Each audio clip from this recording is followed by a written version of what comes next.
As principais entidades sindicais do Brasil convocaram uma greve geral contra a ampliação da terceirização e as reformas previdenciária e trabalhista para esta sexta-feira. Há a promessa de adesão por parte de diversos setores do funcionalismo público e privado em todo o país.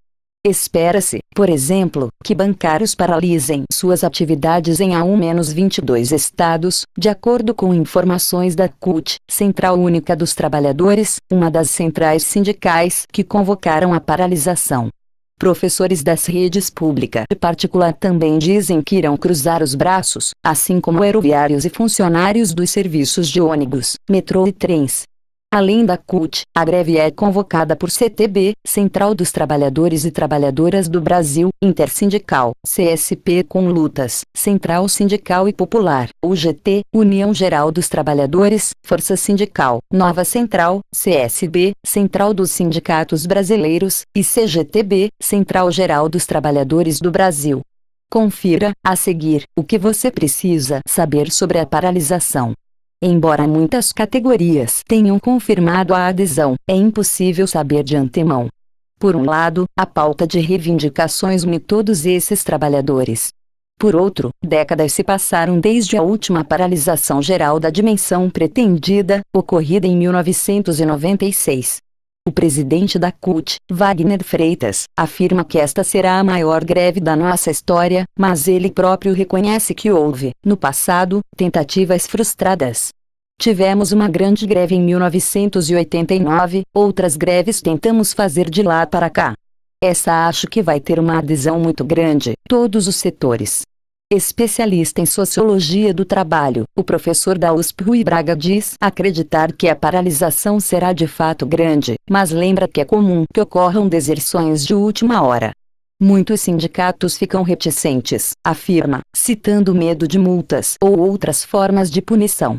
Para ele, a reforma da Previdência tem particularmente o potencial de atrair muitas pessoas para a greve. Segundo dados IBGE, Instituto Brasileiro de Geografia e Estatística, 80% dos lares brasileiros têm alguém que recebe algum benefício continuado ou previdência.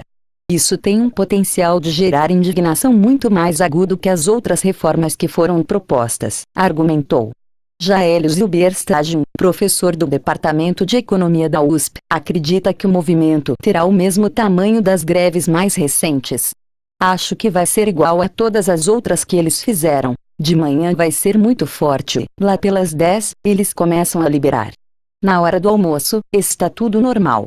Ele argumenta que os organizadores conseguem fazer o transporte coletivo parar, montam piquetes e fecham as principais avenidas. Não é uma paralisação maciça porque as pessoas todas param.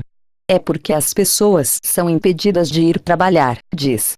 Apesar disso, Zilberstagem reconhece que as reformas propostas pelo governo Michel Temer são mesmo muito impopulares, dando força para a greve. Os organizadores esperam que a greve inclua trabalhadores do transporte público, aeronautas, bancários, funcionários públicos e professores das redes públicas e privada, entre outros.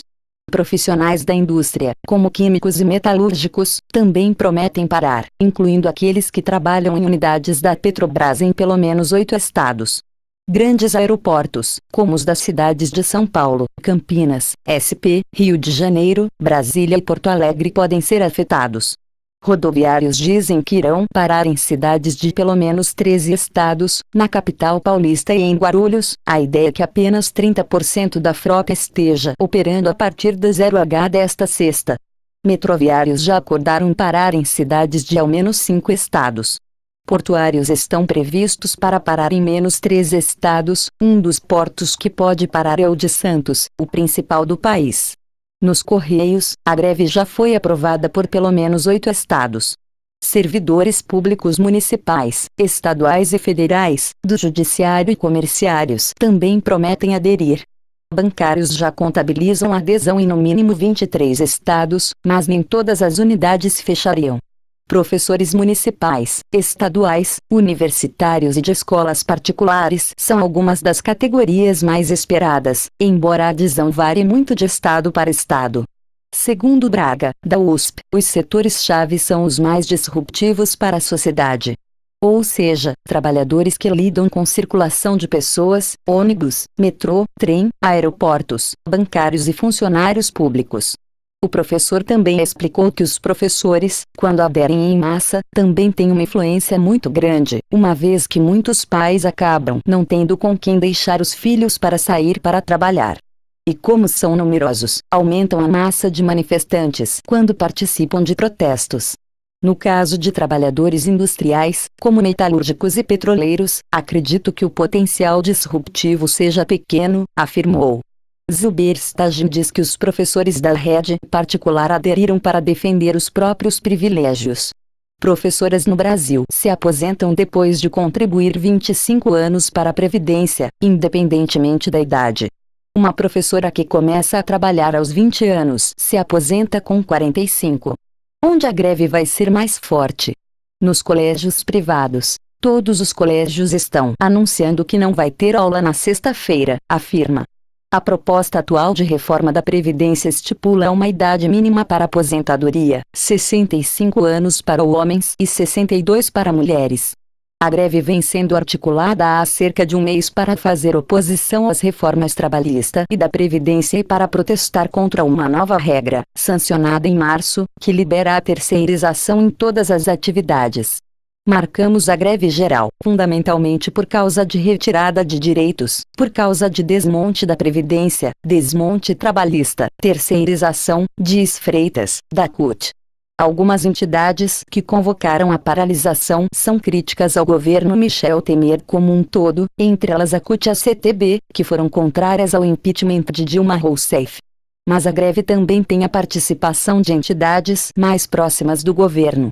É o caso da Força Sindical, que tem vínculo com o Solidariedade, partido que faz parte da base aliada de Temer. Miguel Torres, vice-presidente da Força, comparou a paralisação marcada para esta sexta-feira com a realizada há exatos 100 anos, em 1917. Naquela época, era tudo desregulamentado, em relação a questões trabalhistas. Boa parte do empresariado quer que a gente retorne a 1917, argumenta. A BBC Brasil procurou o governo federal para saber seu posicionamento diante da paralisação e se mandará cortar o ponto dos servidores grevistas, mas o Palácio do Planalto informou que não comentará o assunto. A gestão Temer tem defendido as reformas como uma forma de recuperar a economia, e negado que elas irão tirar direitos do trabalhador. Há protestos confirmados em diversas cidades, como Campo Grande, MS, Florianópolis, SC, Fortaleza, Comissão Europeia, Goiânia, GO, Macapá, TAP, Maceió, AL, Palmas, TO, Porto Alegre, RS, Rio de Janeiro, RJ, São Paulo, SP, e Rio Branco, AC. O tamanho dessas manifestações também é incerto. Na capital paulista, a ideia é caminhar do Largo da Batata, em Pinheiros, até a frente da casa de Temer na cidade, que fica no Alto de Pinheiros, na Zona Oeste. O ato é organizado pelas Frentes Brasil Popular e Povo Sem Medo, agrupamentos de partidos, entidades sindicais e outros grupos que têm vínculos com movimentos sociais, principais organizadores dos protestos contra o impeachment.